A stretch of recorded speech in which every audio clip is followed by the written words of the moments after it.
तो कैसे हैं आप लोग। आशा करते हैं अच्छे होंगे। तो चलिए ज़्यादा बातें ना करते हुए अपने सेशन की तरफ बढ़ते हैं। और अगर इस चैनल पर आप नए हैं तो इस चैनल को सब्सक्राइब कर लीजिए और वीडियो अच्छा लगे तो वीडियो को लाइक कर दीजिए। देखिए इस चैनल पर बिल्कुल जीरो लेवल से बिल्कुल बेसिक लेवल से मैथ पढ़ाया जाएगा। अगर आप मैथ में बिल्कुल कमज़ोर हैं, कुछ भी नहीं आता हो, तो बस आप अपने 24 घंटे में से 10 मिनट आप हमको दीजिए। कार्ड नहीं देखे हैं, वीडियो नहीं देखे हैं तो नीचे डिस्क्रिप्शन बॉक्स में उनका लिंक है और वहाँ पर जाकर आप वीडियो देख लीजिएगा। चलिए इधर देखिए दिया है चर बीजगणितीय संक्रियाएं। इसमें क्या पढ़ना है, चर राशियां और अचर राशियां। अब चर राशियां किसे कहते हैं, देखिए ऐसी राशियां जिनका मान बदलता रहता है अर्थात निश्चित नहीं होता है, उन्हें क्या कहते हैं, चर राशियां कहते हैं। कहने का मतलब है कि ऐसी राशियां जिनका मान बदलता रहता है, मतलब निश्चित नहीं रहता है। जैसे मान लीजिए जैसे दिया है एग्जाम्पल में ए, ठीक, तो ए को कभी मानते हैं 7, ए बराबर 7 मानते हैं, कभी भी कोई भी अंक मानते हैं, ठीक। और इसी ए बराबर 7 8 भी मान सकते हैं, और इसी ए बराबर 9 भी मान सकते हैं, इसी ए बराबर 10 भी मान सकते हैं। मतलब इसका मान बदलता रहता है, ये इसका मान निश्चित नहीं रहता है। 1 माने, 2 माने, 3 माने, 4 माने, 5, 100 तक कुछ भी मान सकते हैं। तो इसका मान बदलता रहता है, उसे क्या कहते हैं, चर राशियां। जैसे ए हो गया, बी हो गया, ये सब क्या है, चर राशियां। सी हो गया, डी हो गया, ये सब चर राशियां। जैसे देखिए बी बराबर क्या माने हैं, 7, ठीक। अब इसी बी बराबर 8 भी मान सकते हैं और इसी बी बराबर 9 भी मान सकते हैं। मतलब ये सब चर राशियां हैं, इसका मान बदलता रहता है, उन्हें क्या कहते हैं, चर राशियां कहते हैं।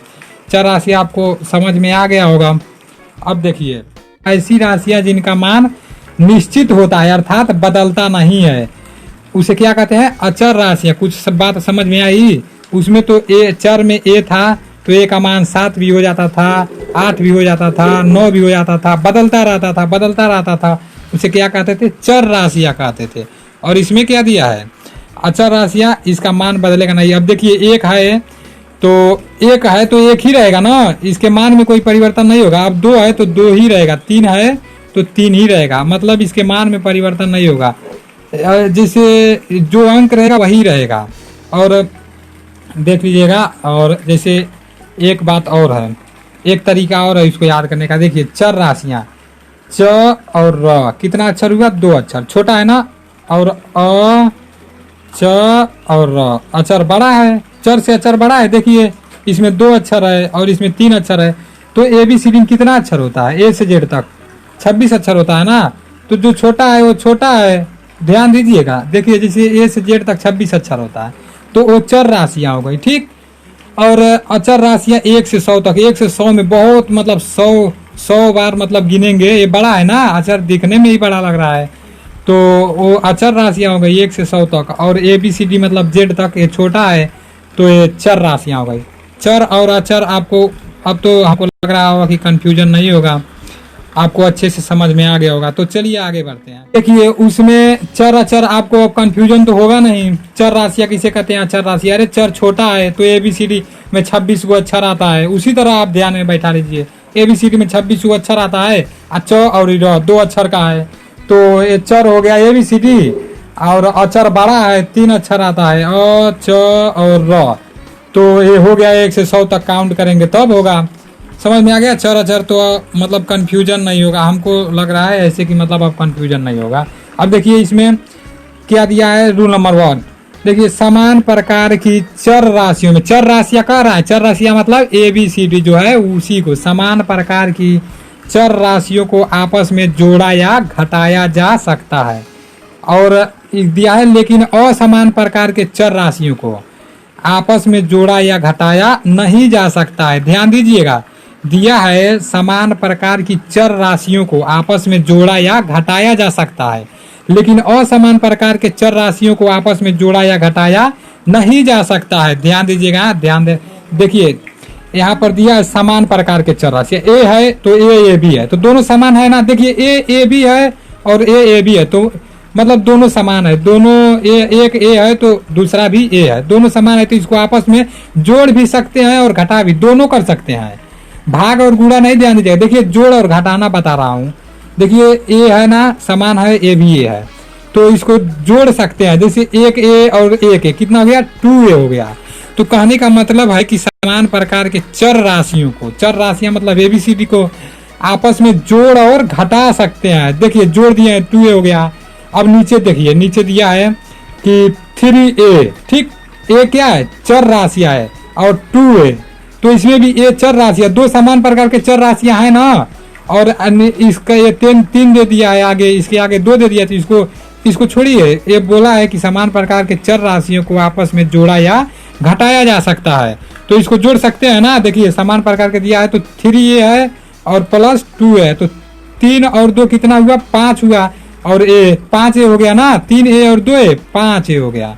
ठीक, समान प्रकार के चर राशियों को जोड़ दिए। अब देखिए बोला है कि घटाया भी जा सकता है समान प्रकार के चर राशियों को, तो ए है ना, ए भी है, तो दोनों समान प्रकार के चर राशियां तो पता ही है, एबीसीडी को कहते हैं, तो दोनों समान प्रकार के चर राशियां हैं, तो आपस में घटा सकते हैं ना। पहले ही आप नहीं देखें तो नीचे डिस्क्रिप्शन बॉक्स में है उसका लिंक, उसमें से मतलब देख लीजिएगा। पहले ही बता चुका हूँ, यहाँ जब माइनस आता है और एक प्लस आता है, इसके आगे कोई चिन्ह नहीं है तो प्लस मानते थे, पहले बता चुका हूँ। और माइनस आता है तो क्या करते हैं, बड़ी वाली में से छोटी वाली को घटा देते हैं, और चिन्ह जो बड़ी संख्या रहता है उसके आगे का चिन्ह यहाँ पर मतलब लिख देते हैं। ठीक है, अब देखिए 7 बड़ा है ना, तो 7 में से 3 को घटा लेंगे, तो 7 में से 3 जाएगा तो 4 होगा ना। 7a में से 3a जाएगा तो कितना a बचेगा, 4a बचेगा। और बड़ी संख्या कौन है, 7a है, तो बड़ी संख्या के आगे कौन सा चिन्ह है, कोई नहीं रहता है तो प्लस रहता है, तो यहाँ क्या लगेगा, प्लस, कुछ नहीं है तो यहाँ प्लस है। समझ में आ गया। अब देखिए और नीचे दिया है 9a, ठीक, और दिया है -5a, तो बड़े वाले में से छोटे वाले को देखिए, समान प्रकार के चर राशियां हैं, ए यहाँ भी है, ए यहाँ भी है, तो जोड़ा या घटाया जा सकता है ना, तो घटाना है यहाँ पर, तो घटा सकते हैं। बड़े वाले में से छोटे वाले को घटा देंगे, 9 है, 9a है, तो 9a में से 5a जाएगा तो कितना बचेगा, 4a बचेगा। समझ में आ गया, 9a में से 5a जाएगा तो 4a बचेगा। और बड़ी संख्या ये है 9a, तो 9a के आगे प्लस है, कोई संख्या नहीं रहता है तो कोई चिन्ह नहीं रहता है तो प्लस का रहता है, तो 4 के आगे कोई नहीं है तो प्लस है। आशा करता हूँ ये भी समझ में आ गया होगा। और आगे चलिए, आगे देखते हैं राशियों को क्या लिखा था, समान प्रकार के चर राशियों को आपस में जोड़ा या घटाया जा सकता है। जब दोनों समान रहता है, एक ए है तो दूसरा भी ए होना चाहिए, तभी आपस में जोड़ और घटा सकते हैं। अगर एक बी है तो दूसरा भी बी होना चाहिए, तभी आपस में जोड़ भी सकते हैं और घटा भी सकते हैं। अगर देखिए, और उसमें दिया था ये भी कि असमान प्रकार के चर राशियों को आपस में जोड़ा या घटाया नहीं जा सकता है। देखिए यहाँ समझने वाली बात है, वहाँ तो मान लीजिए ए था, फिर एक और ए था, तो 2a हो जाता था ना। तो समान प्रकार के जैसे समान रहता था तो दोनों जोड़ देते थे, और रूल में लिखवाए भी हैं कि मतलब समान प्रकार के चर राशियों को आपस में जोड़ा या घटाया जा सकता है, और असमान प्रकार के चर राशियों को आपस में जोड़ा या घटाया नहीं जा सकता है। तो ये असमान, देखिए ए है, ये बी है, तो दोनों बराबर है नहीं, ए दूसरा है, बी दूसरा है। चर राशियां तो है, ए भी चर राशियां है, बी भी चर राशियां है। अब 5 ना अचर है, तो देखिए ए भी दूसरा है और बी भी दूसरा है, तो असमान हुआ कि नहीं हुआ, असमान हुआ ना। तो असमान प्रकार के चर राशियों को आपस में जोड़ा या घटाया नहीं जा सकता। देखिए इसको न जोड़ सकते हैं न घटा सकते हैं, ए प्लस बी है तो ए प्लस बी ही होगा। अब देखिए असमान प्रकार के चर राशियां, ए भी ए है ना, यहाँ बी है, तो असमान हुआ कि नहीं।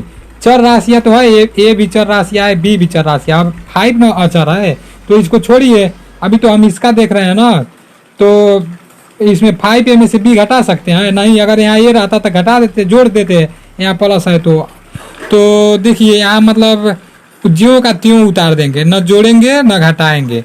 कहने का मतलब है असमान प्रकार के चर राशियों को आपस में जोड़ा या घटाया नहीं जा सकता है। जब एक समान रहेगा दोनों, तभी जोड़ घटा पाएंगे। ध्यान दीजिएगा, देखिए यहाँ घटाना है, यहाँ तो जोड़ दिया था, अब यहाँ देखिए असमान प्रकार के चर राशि को घटाना दिया। देखिए ए दिया है माइनस मतलब घटाना होता है ना, बी दिया है, तो ए में से बी को घटा सकते हैं, नहीं घटा सकते हैं, तो इसको क्या करेंगे, ज्यों का त्यों ही उतार देंगे। ठीक, अब देखिए इधर दिया है 3a - b, घटा सकते हैं, समझ में तो आ ही गया होगा, नहीं घटा सकते हैं, तो यहाँ उसी तरह उतार देंगे। सॉरी वहाँ पर मतलब दिखाई नहीं दे रहा है। तो ये भी आपको समझ में आ ही गया होगा। तो चलिए आगे देखते हैं। देखिए इधर ध्यान दीजिएगा, देखिए रूल नंबर 2 देखिए दिया है, असमान प्रकार की चर राशियों को आपस में गुणा और भाग भी नहीं होता है। देखिए असमान प्रकार का दिया है, समान प्रकार का तो होता है लेकिन असमान प्रकार का कुछ नहीं होता है। देखिए दिया है असमान प्रकार की चर राशियों को आपस में गुणा और भाग भी नहीं होता है।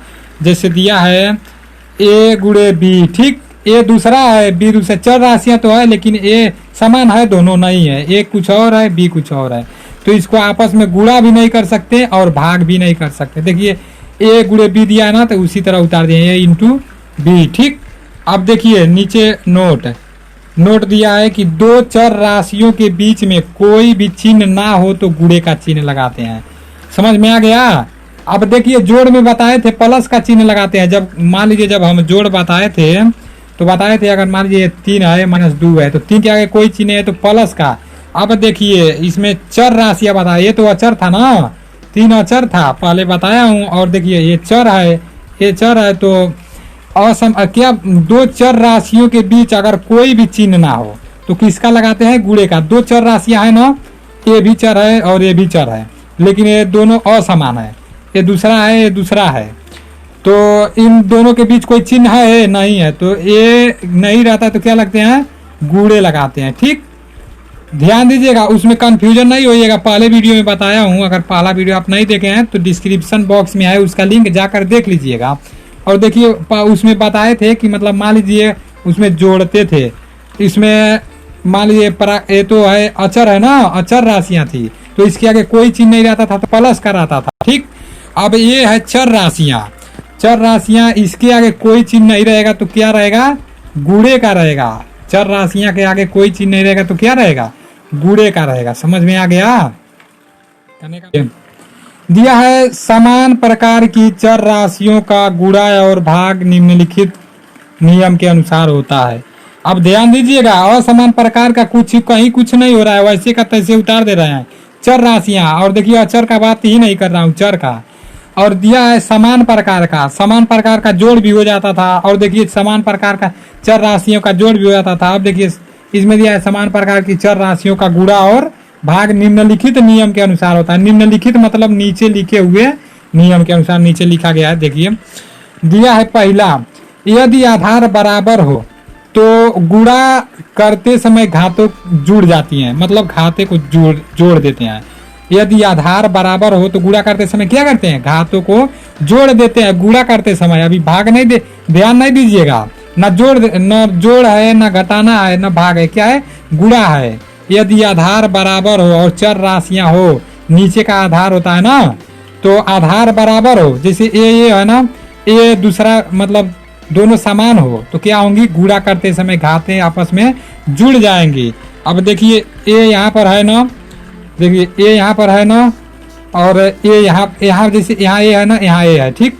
जब गुणा करेंगे तो ये यहाँ आ गया और घातें क्या होंगी, जुड़ जाएंगी। यक्स है और वाई है तो यक्स जुड़ेंगी तो प्लस ही होगा ना, तो यक्स प्लस वाई। समझ में आ गया। यदि आधार बराबर हो तो गुणा करते समय घातें जुड़ जाती हैं। समझ में तो आ ही गया होगा। अब देखिए दूसरा एग्जाम्पल देखिए, यहाँ ए है ना, ए बराबर ए पर घात 5 दिया है और ए पर घात 2, तो ये दोनों चर राशियां तो हैं लेकिन दोनों क्या है, समान है। तो समान है तो गुणा करते समय क्या होगा, घातें जुड़ जाएंगी। अब देखिए गुणा करेंगे एक ए में तो एक को मतलब जैसे गुणा करते समय एक को लिख लेते हैं और जैसे जो रहता है उसको जोड़ देते हैं, यही ना बताया हूँ। तो 5 और 2 है तो 5 + 2 कितना हो जाएगा, 7 हो जाएगा। समझ में आ गया। कहने का मतलब है यदि आधार बराबर हो तो गुणा करते समय घाते को जोड़ देते हैं, मतलब जैसे जो घात रहता है उसे क्या करते हैं, जोड़ देते हैं। यदि समान रहे तब, ध्यान दीजिएगा ये चर राशियां समान रहे तब। अब देखिए नीचे लिया है, यदि किसी संख्या के घात में कुछ भी नहीं हो तो क्या मानते हैं, एक मानी जाती है।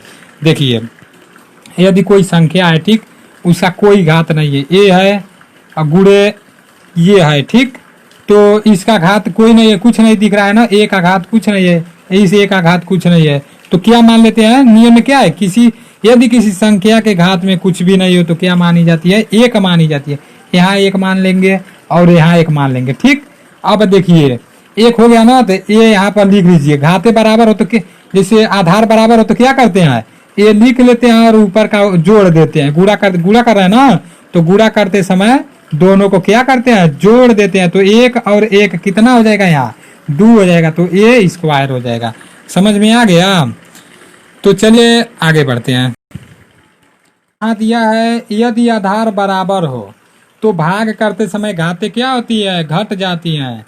जैसे देखिए यदि आधार बराबर हो, आधार ए है, ये भी आधार ए है, तो दोनों क्या है, दोनों बराबर है कि नहीं है, ए है तो ये भी ए है, तो मतलब दोनों बराबर है ना। तो भाग करते समय क्या होंगी, घट जाएंगी। और गुणा करते समय क्या होती थी, यही जुड़ जाती थी। जब गुणा रहता था, ये गुणे ये, और इस पर 2 है, इस पर 2 है, तो गुणा करते समय घातों को क्या करते थे, जोड़ देते थे, प्लस हो जाता था। ध्यान दीजिएगा। और यहाँ भाग है और आधार बराबर है, तो जब आधार बराबर रहता है, दोनों आधार बराबर रहता है, तो भाग करते समय घातें क्या होती है, आपस में घट जाती है। और यही गुणा रहता है तो क्या होती है, घात जो ऊपर रहता है आपस में जुड़ जाती है। अगर बट्टे में रहता है तो क्या होगा, घातें घट जाती है, माइनस में हो जाती है। समझ में आ गया। ध्यान दीजिएगा। एक बार और देखिए क्या होता है। कहने का मतलब है ए पर x दे दिया है ना, फिर कोष्टक बंद कर दिया है, y दे दिया है। तो जब कोष्टक तोड़ेंगे, तो जो कोष्टक तोड़ेंगे ना, तो यहाँ गुणा हो जाएगा, घात से घात का गुणा हो जाएगा। तो x घात है, तो कोष्टक तोड़ा है तो a पर x हो गया, इंटू y है तो a पर y हो गया। यही ना दिया है। इधर देखिए a पर 3 दिया है। ठीक, और कोष्टक बंद दे दिया है, 2 दिया थे। तो लिखा है कि जैसे कोष्टक जब तोड़ेंगे तो क्या होगा कि 3 और 2 का गुणा हो जाएगा, घात से घात में गुणा हो जाएगा, 3 दूना 6 हो जाएगा ना, तो 6 हो जाएगा, ए पर 6 हो जाएगा। समझ में आ गया। अब देखिए यहाँ दिया है 2 - 2, फिर कोष्टक लगा दिया, फिर -2 दिया है, फिर मझला कोष्टक लगा दिया, फिर -2 दिया है। तो पहले देखिए a - 2 दोनों -2 है, तो दोनों का गुणा कर लीजिए मझला कोष्टक तोड़ के, तो 2 दूना के 4 ही हो जाएगा। हाई जब माइनस है, यहाँ माइनस है, तो माइनस माइनस प्लस हो जाएगा। तो प्लस हो जाएगा तो प्लस लिखे, चाहे नहीं तो -2 पर 4 हो जाएगा। अब इसका मतलब क्या हुआ, 4 का मतलब -2 का 4 बार गुणा, तो -2 4 बार गुणा हो गया, तो 2 दूना 4, 4 दूना 8, दूना 16। आप पहला चैप्टर में बता चुका हूँ, अगर माइनस सम बार आए तो आंसर प्लस में आता है। तो माइनस सम बार आया है, 1 माइनस हो गया, 2 माइनस हो गया, 3 माइनस 4 माइनस, तो 4 सम है, 4 2 से कट जाएगा, तो सम है ना, तो इसका आंसर क्या आ गया, 16 सम में आ गया। तो चलिए आज का वीडियो यहीं पर समाप्त करते हैं, और आशा करता हूँ कि आप लोगों को वीडियो पसंद आया होगा और अच्छा लगा होगा। देखिए अगर अच्छा लगा है तो चैनल को सब्सक्राइब कर दीजिए और लाइक भी कर दीजिए, अपने दोस्तों के साथ शेयर भी कर दीजिए। और देखिए ऐसा नहीं है कि जिसका ज़्यादा सब्सक्राइबर रहता है वही मतलब अच्छा पढ़ाता है, नहीं, वो तो मान लीजिए धीरे धीरे ज़्यादा दिन से पढ़ाता है, धीरे धीरे पॉपुलर हो जाता है, मतलब जैसे ज़्यादा दिन हो जाता है सब्सक्राइबर ज़्यादा हो जाते हैं। और कुछ लोग सोचते हैं इससे कम फॉलोअर, कम सब्सक्राइबर हैं तो क्या इसका सब्सक्राइबर कर रहा है, क्या इसका सब्सक्राइब करें, ये अच्छा नहीं पढ़ाता होगा। ऐसा कुछ नहीं है, ये सब दिमाग में से निकाल दीजिए। और जहाँ पर भी आपको अच्छा लगे, यहाँ से हमारा सपना पूरा हो सकते हैं, यहाँ से हम ये चीज़ सीख सकते हैं। अब कोई भी किसी भी मतलब क्षेत्र में जा रहे हैं जहाँ से आपको लगेगा कि यहाँ से हम सीख सकते हैं, तो वहीं से सीखिए और पूरा दिल मन से सीखिए। ठीक, तो चलिए ज़्यादा बातें ना करते हुए यहीं पर वीडियो समाप्त करते हैं, और फिर मिलते हैं अगले वीडियो में। जय हिंद, वंदे मातरम।